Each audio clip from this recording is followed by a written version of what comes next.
Are you looking for an athletic scholarship? You're in the right place. This is the Recruit Me Athletic Scholarship Podcast, the longest running podcast on recruiting and athletic scholarships. We're here to help your family navigate the recruiting road all the way to an athletic scholarship. He's a recruiting expert and a dad of 2 college athletes. He has a wealth of experience to share. Here's Recruit Me CEO, Brent Hanks.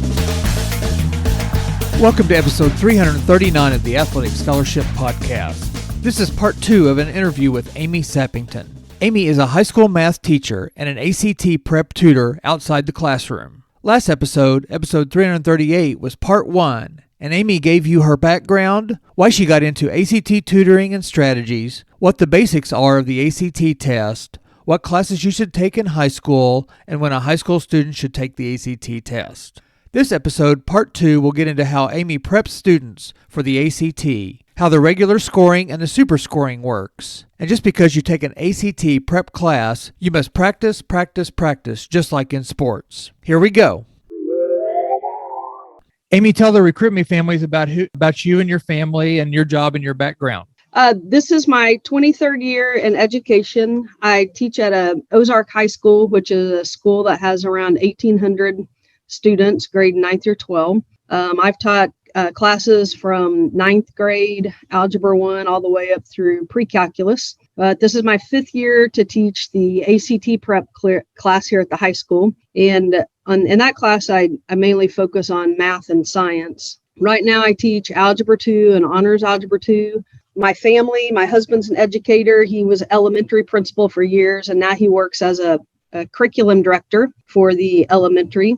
I have 2 kids, one that is a senior at Missouri State. He's getting a degree in corporate finance, and the other is a medical student. She's in med school. And so that's really kind of how I got started into ACT tutoring. My daughter was starting to apply for scholarships and wanting to get into an accelerated medical program. And so she started looking at how you could study and really overcome and kind of almost beat the ACT by doing different strategies on the different tests. And so once she started doing that, I thought, hey, there's a good market for this. And kids really, even the smart kids, don't know how to take this test. And so that's kind of how I really got interested and almost kind of obsessed with, trying to teach kids how to beat the ACT. Amy, kind of go over how you prepare high school students for the test for your math and your science. You kind of talked about reading, obviously. For the math, we do, when I work with a student and when I teach the ACT prep class, we have drills. Whenever a student takes the math portion of the ACT, they can get their results back, and it breaks it into subcategories. So I'll look at the subcategories with students and say, okay, you need help with geometry and probability. And so we'll do some different drills and practice problems on those types of problems. And then I'll take old ACTs and they'll take them home, time themselves under the same conditions, and then come back and we'll work the ones they missed together. With science, it's the same thing. There's 7 passages. They have 35 minutes to read those passages and answer 40 questions. It's not much time. So if they've practiced a test and they actually understand what their pacing needs to be, then they have a lot more endurance. I didn't mention this earlier, but you asked about the test. When the student goes in to take the test, the first test they take is English, and they have 45 minutes to answer 75 questions. That's pretty fast and furious. And it's over things like knowing commas and grammar and things like that. Then they take the math test, and it's 60 minutes for 60 questions. So, and in that test, the questions start off easy and get harder as they get down to number 60. So there's all kinds of strategies that kids can practice based on what score they want. Reading is 40 questions with 35 minutes, and science is also 40 questions with 35 minutes. So by the time they've, taken 3.5 hours or so worth of tests, they're pretty well shot. Yeah, it's draining. I remember taking it, and I think I tried to go back to work after I took it, and that didn't work very well on that Saturday afternoon. My mind was kind of blown. Yeah, you're just mentally exhausted, and adults and kids today both. We're used to doing something for a little bit and then changing directions, going back and forth. And so kids aren't used to sitting for 4 hours straight and taking a test. And so it's pretty draining. I do want to talk about scoring also. Here a few years back, and it may have been Sutton's senior year, maybe it was his junior year, they started super scoring the ACT. And just want to talk a little bit about what that is. People got really excited when they heard the ACT was going to super score. What the super score does is you get a math score, reading, English, science when you go take it, let's say in December. If you take it in February and one of those test scores increases, then you get to keep the top score from the last one and include it with the top score of this one. So if I take the ACT 4 times, I get to pick my best English, my best science, my best math, and my best reading and average those 4 together. So that kind of changed the game just a little bit. Some colleges have always super scored. Some colleges still don't take the super score. So even though ACT will assign you a super score, an individual college could say, we don't want the super score. We want to see what a student can do when they sit down and take all 4 tests at the same time. Do you think I explained that all right? Yeah. And actually it's, I think it actually started with Parker a little bit, because I remember us talking about a super score with him a little bit. And then, I couldn't remember exactly. And, a lot of the Ivy League schools and some of the more of the coastal schools, they would take the super score. But again, Midwest, a lot of them didn't. And so it's really each individual college decides if they want to look at your super score or your normal score. Well, and I don't know that if you knew this, but Sutton took his test, I think his junior year, because they had, we had all the COVID stuff. And then he took it his junior year, was very stressed about it, was mad for a week and a half or 2 weeks because he thought he had really blown it, and ended up getting, I think, a 24 or something on it. And so he was great. He was tickled to death. And then we prepared to take it again. And as he prepared, he also ended up getting recruited at Columbia College, and we sat down with them and found out that they didn't do anything with ACTs. They took high school GPA.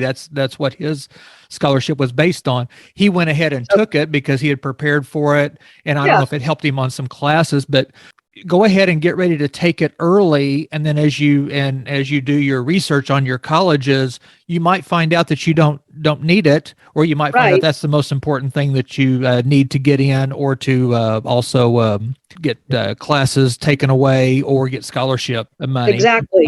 There might be some advantage. Yeah. Plus, you got to learn how to take a test. I mean, absolutely. Eventually that's part of growing up. Sorry, kids. That's I agree. Part of it. So, and you're going to take a lot of things in life that are going to be worse than this ACT. Yeah. So, Amy, I kind of had a question, and we've kind of answered some of these things, but talk a little bit again, or reiterate about the classes that you might take in high school to prepare for the ACT, and who do you talk to about taking pre-ACTs and pre-tests in your high school?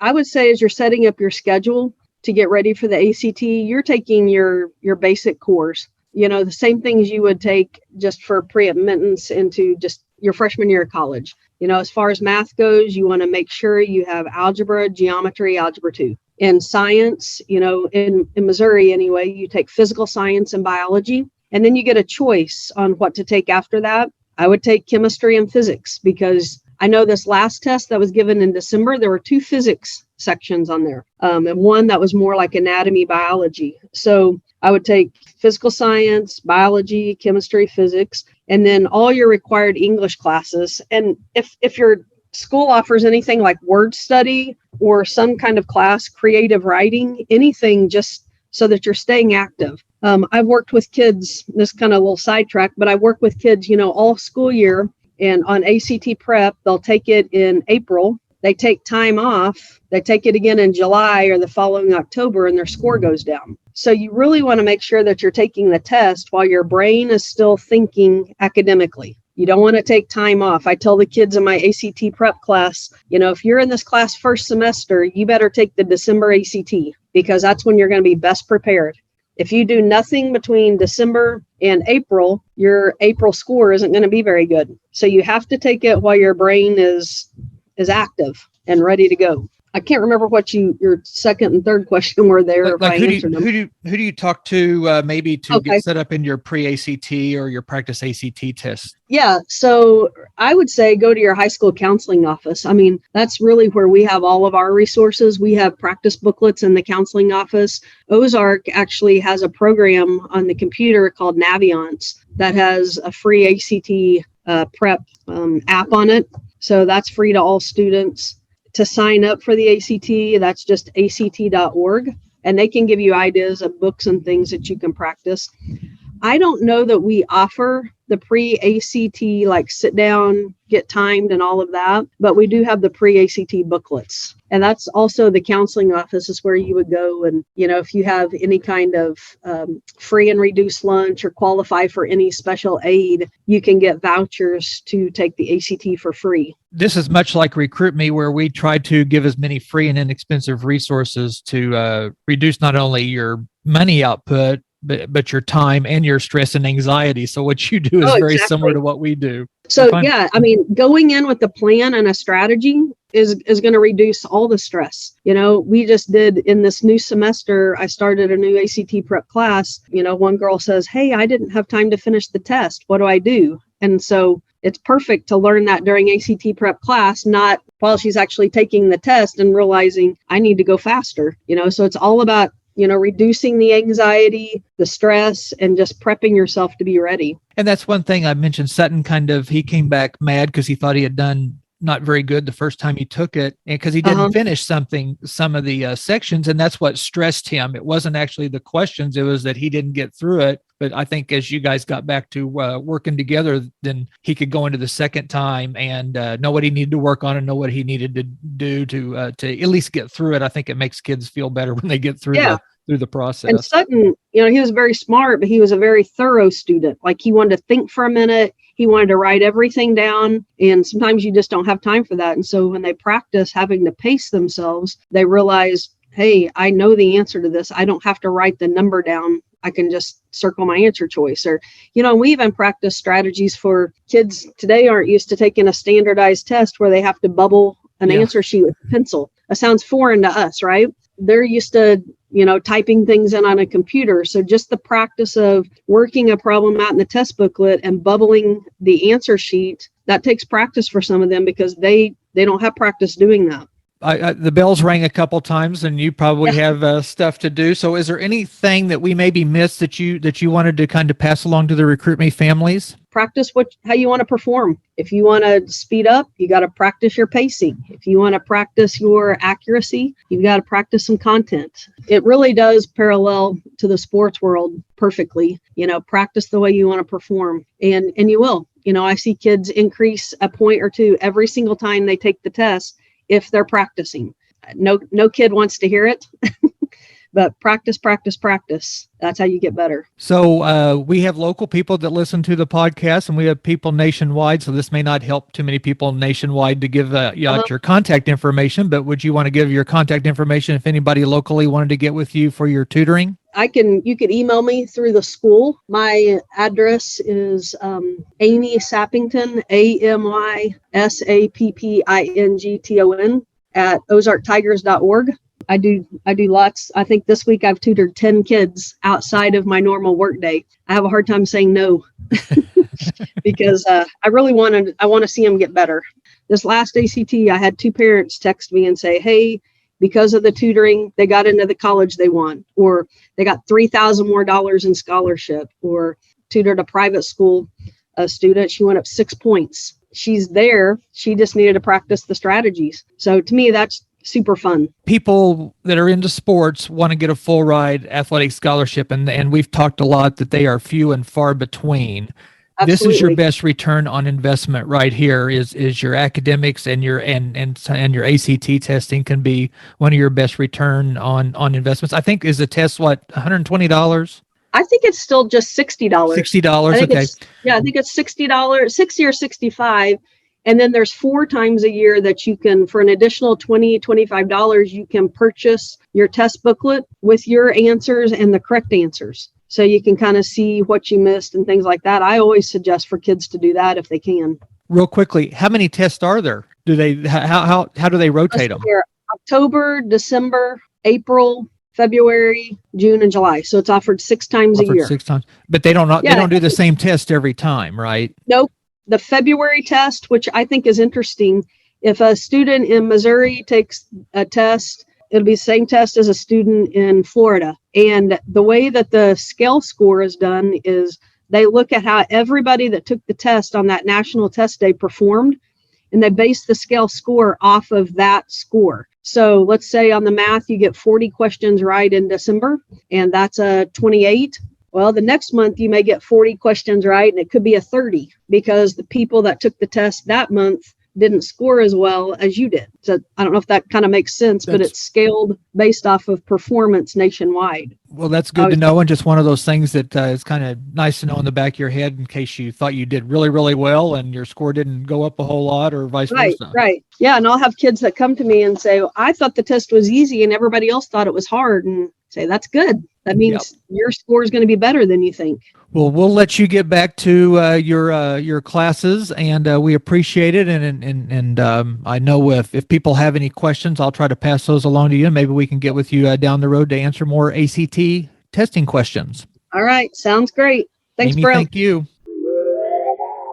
Thank you to Amy for 2 great episodes about ACT testing. Both episodes, numbers 338 and 339, were loaded with helpful ACT testing information. Go to recruit-me.com to listen to past episodes covering topics like what do you do your freshman, sophomore, junior, and senior years of high school, steps of recruiting, and interviews with coaches, athletes, and parents of recruits. Also, by going on to recruit-me.com, you can get the free Recruiting Power Pack, or you can sign up for the free monthly Recruit Me newsletter. Also, you can get the Recruit Me 3.0 Athletic Scholarship System Manual, Workbook, and Worksheets for only $39. The Recruiting 3.0 gives you the comprehensive steps to get you that athletic scholarship. Join me next Tuesday for the ABCs of Recruiting.